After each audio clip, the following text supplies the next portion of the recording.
It's a real privilege to be here and to just share a few thoughts, a few words from that passage with you this evening. And when I was in my early 20s, I played a lot of five-a-side football. I was playing it 2-3 times a week, and I'm not going to blow my own trumpet, but I was pretty good.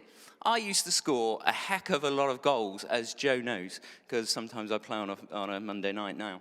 But after about 5 or 6 years of playing five-a-side, I thought, this was my time. This was my time to join the big boys and play 11-a-side, full-pitch football.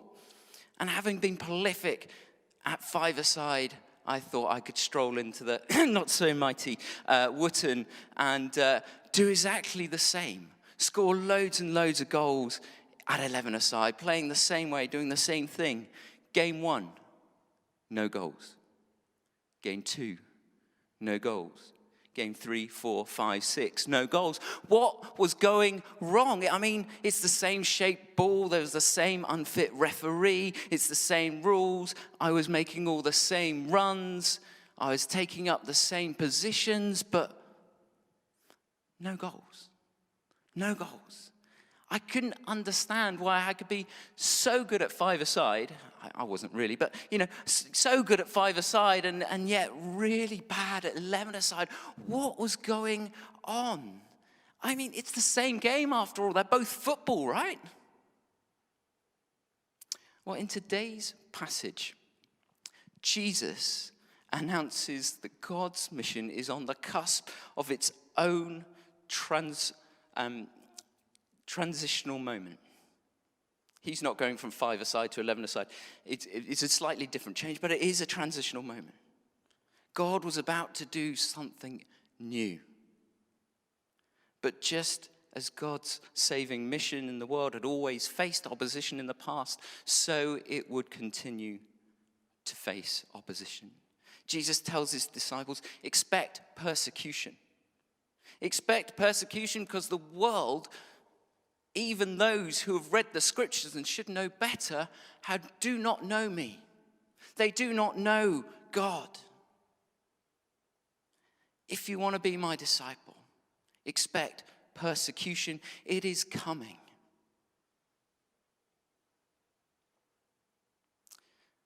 People who do not know Jesus' ways are alien to them.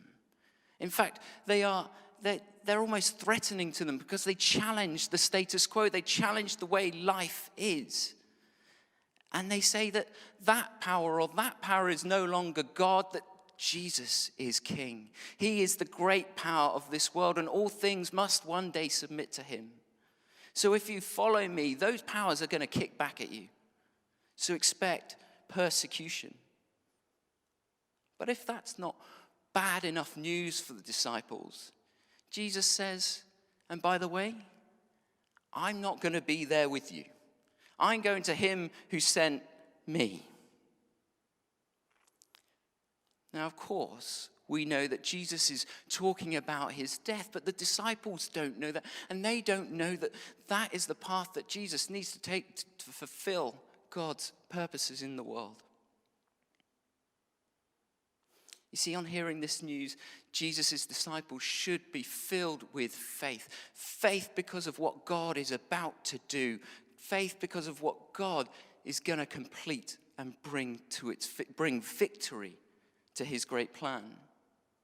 But instead, they are filled with grief. Grief. Now back to my 5-a-side, 11-a-side problem. You see, I was playing 11-a-side like I was playing 5-a-side. I was making all the right runs for 5-a-side. I was taking up all the right positions for 5-a-side. But they were all the wrong positions. They were all the wrong places to be for 11-a-side. Despite 5-a-side and 11-a-side being kind of the same game, they're both football. In fact, they're very different games, and you have to play them in a slightly different way.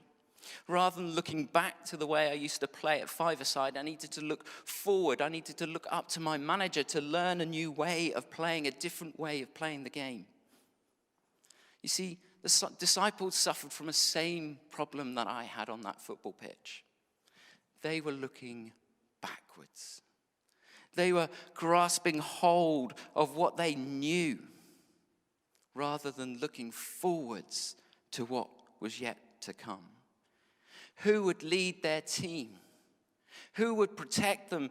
Who would fearlessly call out sin, the oppressor, the unjust, the imposter? Who would help the people see God in that kind of clarity that Jesus was able to do? Who would do those amazing miracles that Jesus was able to do? Jesus had done all those things in the past. Who would do them when he has gone? And perhaps even more than this, the sense of loss of losing their friend, losing his presence among them. But despite what the world is about to throw at the disciples, Jesus' impending departure wasn't a moment for grief. It's not a moment to look backwards, but to look upwards and forwards. Upwards and forwards. You see, Jesus' departure was God's plan for the world. And it would release a new way of being God's people here on earth. And it would be a multiplication. I can't say that word. How do you say that word? Someone shouted at me. Multiply. It will multiply Jesus' ministry here on earth. Jesus says, I tell you the truth. He says this to his backwards-looking, grief-stricken disciples. It is for your advantage that I go away. For if I do not go away, the advocate, the Holy Spirit, will not come to you. But if I go, I will send him to you. Jesus was one man. And so his presence was tied to one place and one time. But the arrival of the Holy Spirit, his presence could become an essential part of everyday life in every age. What God had been doing locally through Jesus, God would now do globally through the Holy Spirit. You see, the presence of Jesus was never intended for the privileged few who got to hang out with him. It was intended for every single human being for all of eternity. Jesus and his disciples, if you like, they were playing 5-a-side, and soon they'd get the opportunity to play 11-a-side. And although Jesus wouldn't be there physically with him, he would be there all the same through his Spirit. The Spirit at work in the Jesus' followers all over the globe would continue Jesus' ministry. The ministry that Jesus had started would continue with the Spirit. And the Spirit would lead them. He would protect them. He would empower them so they too could fearlessly call out sin in the world. That they could stand up to the oppressor, the unjust, the imposter. Being empowered by the Spirit would continue the revelation of God in the world. And they would continue to see miracles, just as Jesus had done. And the Spirit would also convict them where they turned wrong, where they messed up. And he would bring them back into line with Jesus. You see, through the same Spirit, the same presence of Jesus that left them that day when he was crucified would never leave them again when the Spirit came, because he would go with them everywhere. So through his Spirit, Jesus couldn't be any more present, any more protective of his followers. Not only would he be in one town, but he'd be in every city, town, and village all over the globe. He wouldn't just be with 12 followers, but he'd be with every single follower all of the time. And that's why this at first slightly distressing news that Jesus brings to his disciples isn't a time to look backwards, but a time to look forwards. It's not a time for grief, it's a time for faith. Because God is doing a new thing. And it won't be contained to Galilee and Judea and Israel, but every corner of the globe. And not only that, when the Spirit comes, we get a foretaste of what is yet to come. When eternity, when God dwells with his people.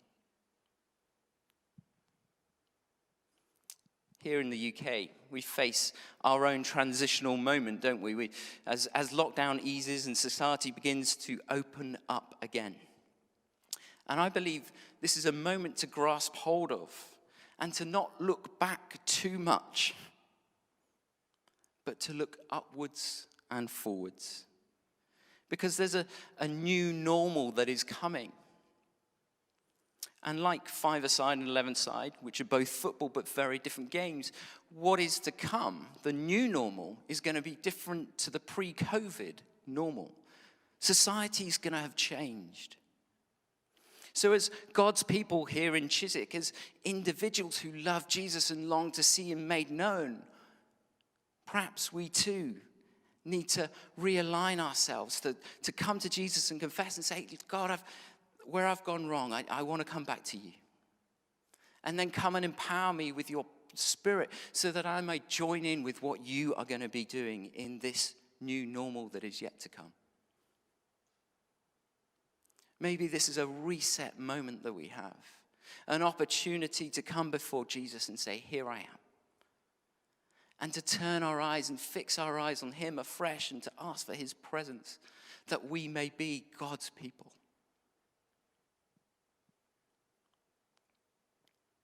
Of course, there is some looking back that is good and right to do. The cost of COVID has been high. And it is right that we grieve for those people and loved ones that we've lost, for some of the good things that we've lost in society. That's right. But society and the world will have changed. And I don't want to be caught playing five-a-side when I could be playing 11-a-side. I had a manager to help me transition from five-a-side to 11-a-side.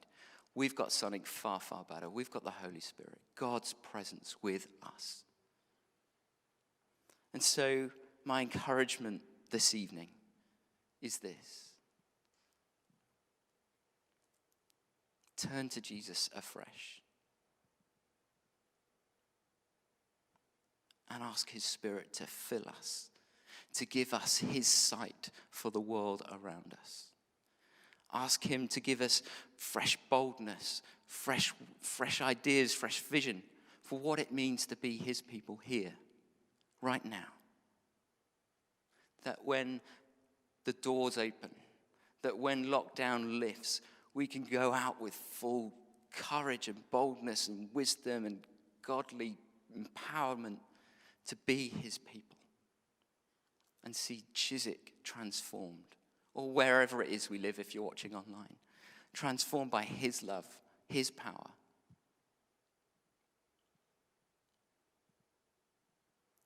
So this evening, that's what I'd love us to do, is just to spend some time waiting on God, saying, here I am. Help me realign with you right now. Convict me where I need convicting, so that I may be your person, carrying your hope, carrying your freedom to those around me. So I'm going to just hand back to Nicola to lead us in a time of response.